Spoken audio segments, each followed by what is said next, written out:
বলো বলো ওগো স্বামী কিবা তোমার কথা, মনোযোগ দিয়া দাসী শুনবে তব কথা। হাঁপানো চড় ধরে দেবো জানি কেন? এখানে আলোচনা হচ্ছে মহাভারত শুরু করতে। এটা মহাভারত নয়, এটা হলো সকালবেলা বাসি মুখে ব্রত কথা পাঠ। এই শোনো, তোমার ডেকে আলোচনার বিষয় হচ্ছে কি, দীর্ঘ 20-25 বছর তোমাদের বিয়ে হয়েছে, তা তুমি কমেডিয়ান ছাড়া আমার জীবনে কি দিয়েছো? ইয়ে বাবা ইয়ে কে রে? ও কি? হ্যাঁ ইয়ে পাগল না পেট খারাপ? ও স্বামীকে বলে আমি তোমার কিচ্ছু দিইনি। আমার মনে পড়ছে না। না না আমি তোমার কিচ্ছু দিইনি। তুমি মনে করে বলো।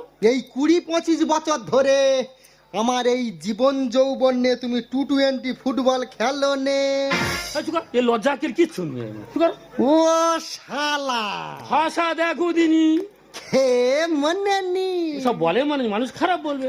ও শালা রাবণ ভাষা কিভাবে বলে